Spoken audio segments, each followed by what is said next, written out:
जय हिंद साथियों, कैसे हैं आप सब। स्वागत है आप सभी का आपके अपने ऑनलाइन यूट्यूब चैनल एपिसोड्स में। मैं आपको अपना साथी रवि कुमार आप सभी ऑनलाइन प्रिपरेशन करने वाले सभी साथियों का स्वागत करता हूं। साथियों, आज की वीडियो में बात करने वाला हूं आज़ादी का अमृत महोत्सव 2022, यानी हम अपनी स्वतंत्रता की, अपने देश भारत की स्वतंत्रता की जो 75वीं वर्षगांठ आज़ादी के अमृत महोत्सव के रूप में मना रहे हैं। और इसके पश्चात जो कल 15 अगस्त को सभी कार्यालय, सभी संस्थानों में जो ध्वजारोहण होगा, तो ध्वजारोहण से संबंधित कुछ बातें और उससे संबंधित कुछ नियम जो आपको ध्वज के समय, फहराते समय आपको अपने ऊपर फॉलो करने हैं, तो उन सभी के बारे में बताऊंगा। तो साथियों, वीडियो में अंत तक जरूर बना रहिए ताकि मेरे द्वारा प्रोवाइड की गई जानकारी आप लोगों को अच्छे से समझ में आ सके।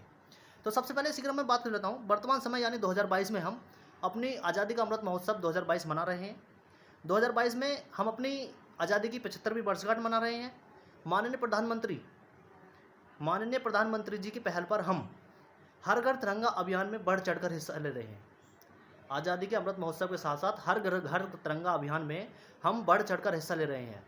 ठीक है, अब मैं बात कर लेता हूँ हर घर तिरंगा अभियान। सभी गांव, शहरों, चौराहे, चाहे वो किसी भी धर्म या समुदाय के व्यक्ति हों, सभी के घर पर ऊंचे से ऊंचा एक दूसरे में ना उत्साह है। इस बार जो हर घर तिरंगा अभियान माननीय प्रधानमंत्री मोदी जी की पहल है कि हर घर तिरंगा होना चाहिए, तो सभी लोग बढ़ चढ़ के हिस्सा ले रहे हैं कि मेरे घर पे इतना ऊंचा तिरंगा होगा, मेरे घर पे इतना बड़ा तिरंगा होगा। ठीक है, तो हर घर तिरंगा अभियान से हम अपने गांव में, अपने शहर में, अपने देश में आज़ादी का अमृत महोत्सव 2022 में मना रहे हैं। ठीक है, अब मैं बात करता हूँ, कल 15 अगस्त है। देश के सभी संस्थानों में जो मुख्य जगह होती हैं, कॉलेज से लेके किसी भी संस्थान में जो कार्यालय होते हैं, सभी जगह ध्वजारोहण होगा, झंडा फहराया जाएगा और आज़ादी का अमृत महोत्सव 2022 मनाया जाएगा। ठीक है, तो तिरंगा फहराने से संबंधित कुछ जानकारी मैं आप सभी लोगों को प्रोवाइड कराना चाहता हूँ, ताकि जो हमारा एक मौलिक कर्तव्य है झंडा फहराना, और कानूनी भी कह लीजिए और मौलिक भी कह लीजिए, इसको पूर्ण रूप से कानून के रूप में भी हमारा जो झंडा फहराने का अधिकार है और झंडे के प्रति अपना सम्मान, तो उससे संबंधित कोई भी किसी प्रकार की त्रुटि ना हो जाए, तो उससे संबंधित मैं कुछ बात बताऊंगा। तो साथियों, वीडियो में अंत तक जरूर बने रहिए। सबसे पहले मैं बात करूं, तिरंगा झंडा, जो हमारे देश का तिरंगा झंडा है, वो कहीं से भी कटा फटा ना हो। ठीक है, जिस झंडे को हम कल फहराने जा रहे हैं वो कहीं से भी कटा फटा ना हो। ठीक है, ध्वज दंड, जिसमें हम जो अपना राष्ट्रीय ध्वज है वो फहराते हैं, वो डंडा या कोई भी जो भी सामान है, वो डंडा बिल्कुल सीधा होना चाहिए, बिल्कुल सतर्क होना चाहिए। ठीक है, राष्ट्रीय ध्वज फहराते समय एक मुख्य इंपॉर्टेंट बात आती है, जो हमारे ध्वज में 3 कलर हैं, सबसे ऊपर केसरिया, बीच में सफ़ेद और नीचे हरा। तो कई जगह आफ्टर 15 अगस्त कई जगह वीडियो वायरल होती हैं, कई जगह कई सारी चीज़ें, फ़ोटो वायरल होते हैं कि किसी ने गलती से उल्टा झंडा फहरा दिया है। तो उल्टा झंडा नहीं फहराना है, हमेशा केसरिया रंग ऊपर रहेगा और हरा रंग देसी भाषा में ये भी समझ सकते हैं कि हरा रंग हमारे खेत खलिहानों का प्रतीक है। तो खेत खलिहान ज़मीन पर होते हैं, वो हरे भरे होते हैं, तो वो हरा रंग इसलिए नीचे रहेगा। ठीक है, केसरिया रंग ऊपर और हरा रंग नीचे, यह मुख्य रूप से गलती देखने को मिलती है कहीं कहीं, तो आपको ये गलती नहीं करनी है। ठीक है, ध्वज, हमारा राष्ट्र ध्वज सम्मान की स्थिति में कभी भी झुका हुआ नहीं होगा।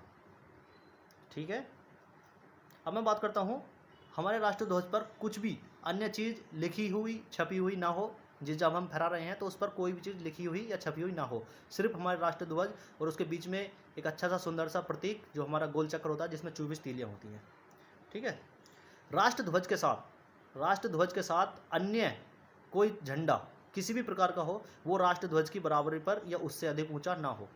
अगर फहरा सकते हैं तो नीचा ही होना चाहिए, किसी भी का प्रतीक हो, राष्ट्र ध्वज से हमारे ऊंचा नहीं होना चाहिए।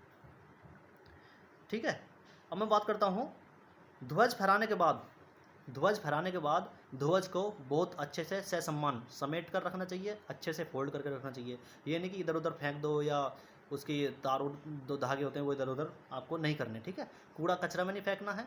और किसी प्रकार से अगर आपका हमारा राष्ट्र ध्वज अगर कट फट जाता है या किसी प्रकार से क्षतिग्रस्त हो जाता है, तो उसको ससम्मान सहित जो उसकी प्रक्रिया होती है उसके तहत उसको निपटान करना है। ठीक है, सड़कों के किनारे इधर उधर नहीं फेंकना है, किसी नाली में या कहीं तालाब में नहीं फेंकना है उसको। ठीक है, तो ध्वजारोहण से संबंधित कुछ जानकारियाँ मेरे द्वारा वो आपको प्रोवाइड की गई, उम्मीद करूँगा आप लोगों को अच्छे से समझ में आई होंगी। तो साथियों, ध्वजारोहणों पर कोई भी किसी प्रकार की गलती ना करे। कल को 15 अगस्त आज़ादी का अमृत महोत्सव 2022, यानी हम आज़ादी का अमृत महोत्सव की 75वीं वर्षगांठ मना रहे हैं। तो आप सभी को सबसे पहले तो 15 अगस्त की बहुत बहुत शुभकामनाएं। हमारे देश को आज़ाद हुए 75 साल हो चुके हैं, लेकिन मैं एक बात लास्ट में बात ये कहना चाहूँगा कि हमारा देश जो 75 साल इसको स्वतंत्र हुआ हुए हो गए हैं, जो एक अग्रिम ऊंचाइयों पर पहुंच जाना चाहिए था, अभी भी वहां तक हम नहीं पहुंच पाए हैं। तो अपने देश को अग्रिम ऊंचाइयों तक पहुंचाने के लिए निरंतर हमें प्रयासरत रहना है और किसी प्रकार का ऐसा काम नहीं करना है, किसी प्रकार की ऐसी कोई भी असावधानी नहीं करनी है जिससे हमारे देश का, हमारे राष्ट्र का नाम थोड़ा नीचा हो।